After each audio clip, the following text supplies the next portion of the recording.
और बड़ी खबर आ रही है, चतरा में बेखौफ अपराधियों ने तांडव मचाया है। प्राइवेट कंपनी के एजेंट की गोली मारकर हत्या कर दी है। तो बड़ी खबर इस वक्त की, चतरा में बेखौफ अपराधियों का तांडव और एक एजेंट की गोली मारकर हत्या की है। खोरी थाना क्षेत्र के बक्सा डैम इलाके की घटना है।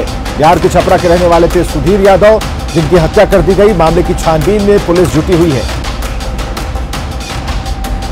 तो बिहार के छपरा के रहने वाले थे सुधीर यादव, जिन्हें गोली मारी गई। हत्या से हड़कंप बचा है। मामले की छानबीन में पुलिस जुटी है और विभिन्न तथ्यों को आधार मानकर पुलिस जांच में जुटी हुई है। इस वक्त की सबसे बड़ी खबर, चतरा में बेखौफ अपराधियों का तांडव और निजी कंपनी के, प्राइवेट कंपनी के एजेंट की गोली मारकर हत्या की गई है, जिनका नाम सुधीर बताया जा रहा है। छपरा के रहने वाले थे। खोरी थाना क्षेत्र के बक्सा डैम इलाके की ये घटना है। हत्या के क्या कारण है, ये पता लगाने की कोशिश पुलिस कर रही है, लेकिन हत्या से हड़कंप मचा है। किसने हत्या की, विभिन्न बिंदुओं पर पुलिस की जांच शुरू हो चुकी है, जांच कर रही है। तो चतरा से इस वक्त की बड़ी खबर, अपराधियों ने तांडव मचाया है और एक बड़ी घटना को अंजाम दिया अपराधियों ने, जहां प्राइवेट कंपनी के एजेंट की गोली मारकर हत्या की गई है। खोरी थाना क्षेत्र के बक्सा डैम इलाके की घटना है। सूर्यकांत हमारे साथ फोन लाइन पर है अपडेट के साथ। सूर्यकांत, क्या अपडेट है? जी, मैं बता दूं कि चतरा के खोरी थाना क्षेत्र में, जो कि हजारीबाग सीमा पर स्थित बक्सा डैम इलाके में, एक प्राइवेट कंपनी के रिकवरी एजेंट की गोली मारकर हत्या कर दी गई है। घटना देर रात की है। उसके बाद पुलिस मौके पर पहुंची है। सूचना पर शव को कब्जे में लेकर पोस्टमार्टम के लिए सदर अस्पताल भेजकर पूरे मामले की तहकीकात में जुट गई है। और मैं बता दूं कि ये रिकवरी एजेंट महिला समूह को जो ऋण उपलब्ध कराया जाता था, उसी की रिकवरी के लिए उस इलाके में पहुंचा था, जो कि बिहार के छपरा जिले का रहने वाला है। और उसकी पहचान करके उसके परिजनों को भी सूचना दे दी गई है और पुलिस पूरे मामले की तहकीकात में जुट गई है। और अपडेट इसमें यही है कि थाना प्रभारी ने स्पष्ट शब्दों में बताया है कि 24 घंटे के भीतर सुराग, जो भी मामले, इस मामले में सुराग अभी तक पुलिस के हाथ लगे हैं, उस मामले में 24 घंटे के अंदर इसका खुलासा कर दिया जाएगा। जी सूर्यकांत, बहुत बहुत शुक्रिया इन तमाम जानकारियों के लिए। और बड़ी खबर आ रही है धनबाद से, जहां निरसा के एमपीएल का इलाका रणक्षेत्र में तब्दील हो गया। इस दौरान मासस और बीजेपी समर्थकों के बीच जमकर मारपीट हुई है। दरअसल अपनी मांगों को लेकर मासस कार्यकर्ता एमपीएल गेट के पास धरने पर बैठे थे, तभी बीजेपी समर्थक धरना स्थल पर पहुंच गए। इसके बाद दोनों पक्षों में कुछ बात को लेकर विवाद शुरू हो गया। नौबत मारपीट तक पहुंच गई और इस दौरान दोनों तरफ से लाठी डंडों की बरसात शुरू हो गई। कई लोग जख्मी भी हुए हैं। बाद में मौके पर पहुंची निरसा पुलिस ने लाठीचार्ज कर हालात को काबू में करने की कोशिश की। फिलहाल मामले की जांच चल रही है। और दिलीप हमारे साथ फोन लाइन पर। दिलीप, इस पूरे मामले में हुआ क्या, पुलिस की जांच कहां तक पहुंची? बिल्कुल, पुलिस की जांच अभी तक किसी निष्कर्ष पे नहीं पहुंची। अमूमन जब भी झड़प और दो पार्टी के बीच, कार्यकर्ताओं के बीच, जो दो पार्टी के समर्थकों के बीच झड़प होती है, तो पुलिस प्रयास ये करती है कि मामले को शांत कराकर रफा दफा किया जाए।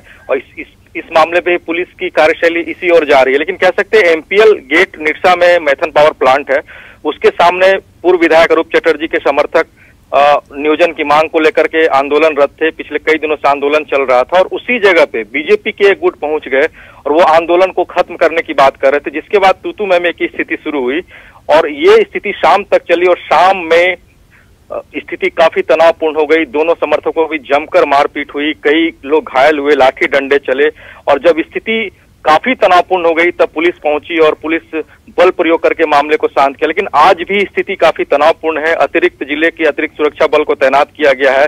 वहीं इस पूरे मामले को लेकर के जो निरसा के पूर्व विधायक अरूप चटर्जी हैं, वो बीजेपी पे कई गंभीर आरोप लगाए हैं। हालांकि अपर्णा सेन जो विधायक है बीजेपी की, वो उन मामलों को नकार रही है। लेकिन आज देखने वाली बात होगी कि कल हुई झड़प को लेकर के आज पुलिस की तरफ से क्या इस मामले को लेकर के रुख अपनाए जाते हैं। चलिए, बहुत बहुत शुक्रिया इन तमाम जानकारियों के लिए।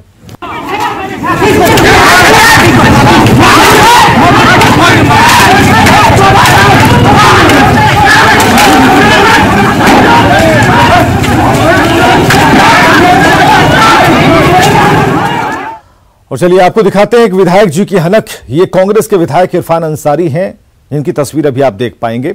और विधायक इरफान अंसारी अपने विवादित बयानों से सुर्खियों में रहते हैं, लेकिन इस बार उन्होंने अपना आपा खोया है। जामताड़ा में बिजली आपूर्ति के मसले पर विधायक इरफान अंसारी भड़के, निजी कंपनी के जीएम पर जमकर भड़ास निकाली। जामताड़ा पावर सब स्टेशन का मुआयना करने अचानक से पहुंचे विधायक जी का सामना निजी कंपनी के जीएम से हो गया। जीएम को गैर जिम्मेदार उन्होंने बताया। इरफान अंसारी ने उसे जमकर खरी खोटी सुनाई।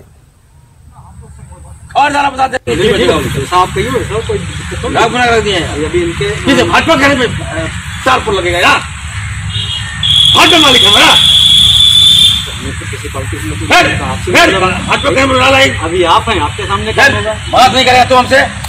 भाजपा कहने पे जहाँ जहाँ तुम डलवा दिया तस्वर बात करता उल्टा पुल्टा यहाँ पर।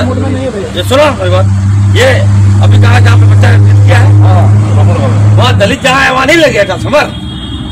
सर अभी जितना लोकेशन है आप आए हमसे मिले क्यों नहीं? आप जो बोल रहे हो सुनिए ना, कल गए थे विधायक जी को लोग वहाँ 500 आदमी घेरा, तार एकदम नीचे से जहाँ पोल है वहाँ बांस गिरा हुआ है, बांस से लगा हुआ है। और जहाँ भाजपा कहने पर डबल डोर ट्रांसफर दे दिया है लोग, बीजेपी कहने पर लाइन चलेगा यार। और देवघर से खबर, जहां के सलोना टांड के रहने वाले राहुल कुमार के अपहरण और हत्या मामले का पुलिस ने खुलासा कर दिया है। पुलिस के मुताबिक राहुल के दोस्तों ने उसकी हत्या की। घटना में शामिल एक महिला मित्र समेत 4 को पुलिस ने गिरफ्तार किया है। मामले में एक नाबालिग को भी हिरासत में लिया गया है। और जो जानकारियां मिल रही हैं उसके मुताबिक पार्टी करने के नाम पर ये सभी इकट्ठा हुए थे, जहां राहुल के सिर पर हमला किया गया। बाद में उसकी गला दबाकर हत्या की गई। हत्यारों ने पुलिस को बरगलाने के मकसद से हत्या के बाद फिरौती की मांग की। पुलिस ने घटना में इस्तेमाल स्कॉर्पियो मोबाइल जब्त किया है। राहुल रांची बीआईटी मेसरा का छात्र था और 7 अगस्त की शाम से देवघर से लापता था। डढ़वा नदी से राहुल का शव बरामद। 5 लोगों को इसमें अरेस्ट किया। उन 5 के कन्फेशन के आधार पे हम लोगों को ये पता चला कि डेड बॉडी की लोकेशन कहाँ, मतलब जो अपहृत है उसको मार दिया गया था और उसकी लोकेशन कहाँ है। तो उस आधार पर जसीडी के किनमन काठी जंगल में एकदम इंटीरियर इलाके में एक रिवलेट नहर के किनारे उसकी बॉडी थी, उसको बरामद किया गया उन्हीं लोगों की निशानदेही पर। और रामगढ़ में भैरवी नदी का जलस्तर बढ़ने से लोगों की परेशानी बढ़ गई। कूल्हे पुटमदगा के बीच संपर्क टूट गया और ऐसे में जुगाड़ तकनीक के सहारे नाव बनाकर लोग नदी पार कर रहे हैं। जायजा लिया हमारे सहयोगी जयंत कुमार ने। रामगढ़ जिले का दुलमी प्रखंड स्थित पुटमदगा कुल्ही मार्ग पर यह पुल है और लगातार बारिश के कारण यह पुल डूब चुका है। आप देख सकते हैं पूरी तरह से पुल पानी में डूबा हुआ है और यहाँ रोजाना हजारों लोग आना जाना करते हैं, मगर पुल के डूबने से सभी की परेशानी बढ़ गई है। हालांकि यहाँ के स्थानीय सुरेंद्र जी हैं जो एक जुगाड़ टेक्नोलॉजी करके एक नाव का निर्माण किए हैं और इस नाव से लोगों को पार करते हैं। और सुरेंद्र जी, ये टेक्नोलॉजी है, क्या कहते हैं इसको, कैसे बनाए हैं? हम लोग इसको ट्यूब के माध्यम से बनाए हैं अपना पर्सनल सब्जी वगैरह पार करने के लिए। तो इसमें आने जाने वाला इधर का 10-12 गांव का आदमी आता जाता है, तो इसमें इसी के सहारे पार भी करते हैं। तो यहाँ पर ये ट्यूब के सहारे बनाया गया, देख सकते हैं ट्यूब है और उसके ऊपर बांस का लकड़ी बंधा हुआ है और इसी से आना जाना भी करते हैं। और यह बड़ा कारगर हो रहा है इस एरिया के लिए, क्योंकि यहाँ पर जिला प्रशासन द्वारा आने जाने की कोई विशेष सुविधा नहीं है और इसी के माध्यम से लोग आते जाते हैं।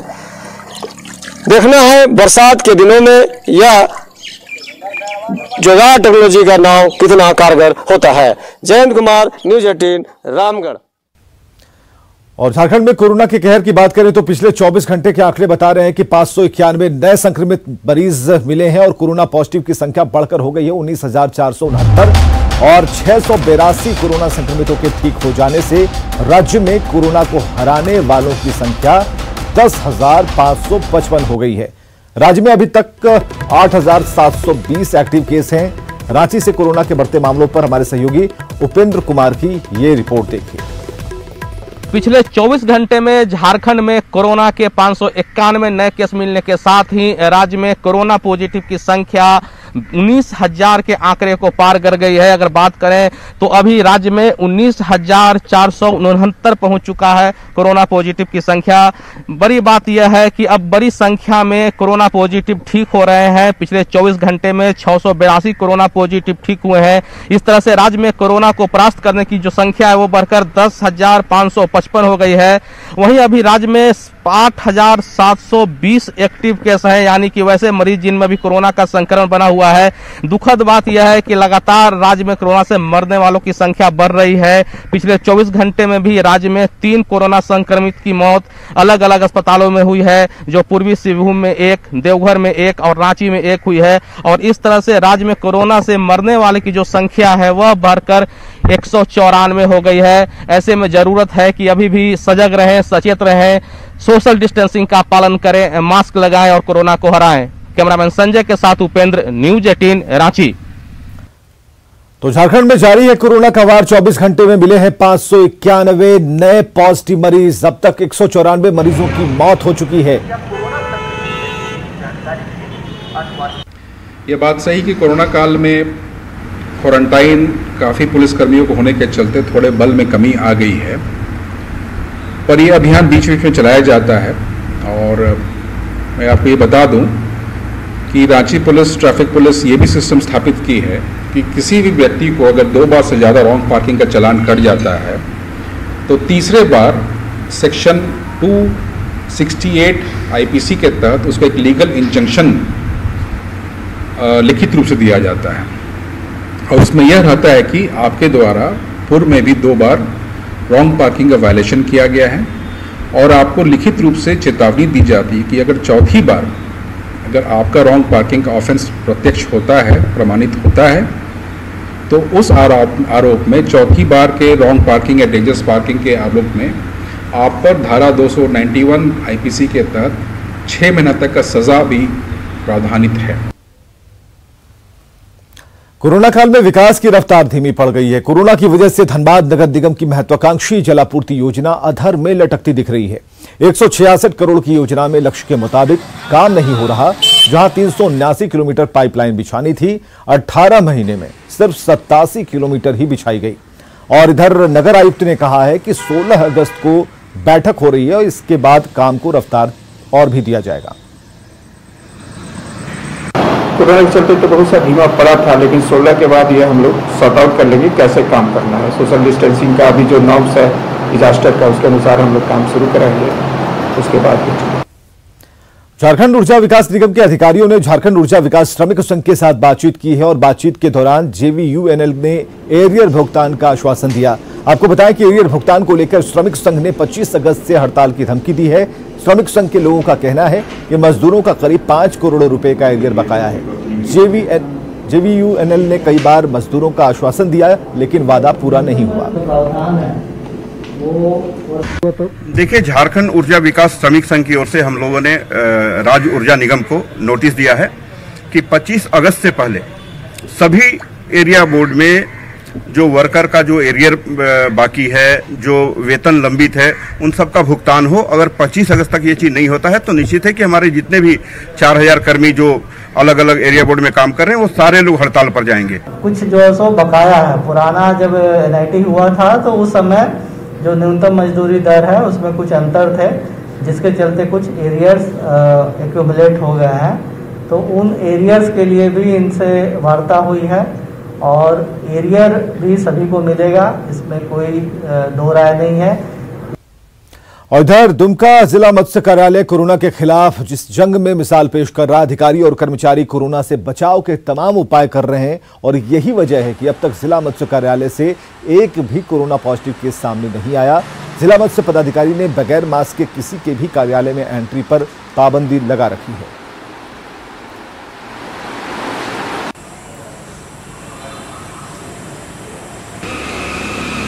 कोरोना वैश्विक महामारी को ध्यान में रखते हुए इसमें हम लोग सुरक्षा का खास उपाय कर रहे हैं। जो भी आवेदक आते हैं या विभागीय कार्यालय से जिनका भी कुछ काम है तो बाहर में अपना मास्क उनका लगा रहना जरूरी हो जाता है। फिर सेंटर राजधानी रांची के ज्यादातर थाने इन दिनों कोरोना संक्रमण की चपेट में हैं और वजह यही है कि राजधानी रांची के कई थाने इन दिनों सील हैं। रांची के डेली मार्केट थाना के थाना प्रभारी भी कोरोना पॉजिटिव निकले हैं और इसके बाद इस थाने को भी सील कर दिया गया है। अनगढ़ा थाने में भी 19 पुलिसकर्मी पॉजिटिव पाए गए और इसके कारण इस थाने को भी सील किया गया है। रांची से हमारे सहयोगी ओम प्रकाश की ये रिपोर्ट देखिए। कोरोना संक्रमण महामारी के इजाफे के बाद अब पुलिसकर्मी भी उसकी चपेट में है। कुछ यही हाल राजधानी रांची के डेली मार्केट थाना का है, जहां से कल थाना प्रभारी खुद कोरोना पॉजिटिव निकल गए हैं। फिलहाल थाने को सील कर दिया गया है और लोगों की आवाजाही जो है इस वक्त आम लोगों की इस थाने परिसर के अंदर रोक दी गई है। एक तरह से कहा जाए तो थाना भी अब कंटेनमेंट जोन की श्रेणी में आ चुका है। वहीं अगर दूसरी बात की जाए तो पहले भी इस थाने से 8 लोग जो हैं वो पॉजिटिव पाए गए थे, जिसके बाद उन्हें कोविड अस्पताल भेजा गया है। वहीं आपको बताना चाहेंगे कि थाने से बाहर एक टेंट लगाया गया है, जहां पर लोग जो हैं वो आकर अपनी शिकायत कर सकते हैं और कुछ इसी तरह की व्यवस्था कमोबेश हर थाने में की गई है। वहीं आपको बताना चाहेंगे कि अनगढ़ा थाने में भी कल 19 कोरोना पॉजिटिव पुलिसकर्मी निकल गए, जिसके बाद वहां भी थाने को सील कर दिया गया। तो अगर बात की जाए राजधानी रांची या फिर रांची जिले की, तो हर जगह करीब करीब पुलिसकर्मी जो हैं वो लगातार संक्रमित पाए जा रहे हैं, जिससे आने वाले दिनों में विधि व्यवस्था की समस्या उत्पन्न होना स्वाभाविक है। तो इस पर किस तरह से निगरानी रखी जाए और क्या कुछ मॉनिटरिंग किया जाए, इसे लेकर लगातार वरीय अधिकारी भी मॉनिटरिंग कर रहे हैं और गहन मंथन कर रहे हैं। लेकिन देखना होगा कि पुलिस वरीय अधिकारियों की ये मेहनत कब रंग लाती है और पुलिसकर्मी कम से कम संक्रमित हो सके, इसे लेकर क्या कुछ उपाय कर पाती है। कैमरामैन नलिन के साथ ओम प्रकाश, न्यूज़ 18 रांची। और 15 अगस्त को रांची के ऐतिहासिक मोरहाबादी मैदान में सीएम हेमंत सोरेन ध्वजारोहण करेंगे। इसे लेकर मोरहाबादी मैदान में परेड की तैयारियां चल रही हैं। तैयारियों का जायजा लिया हमारे सहयोगी संजय कुमार सिन्हा।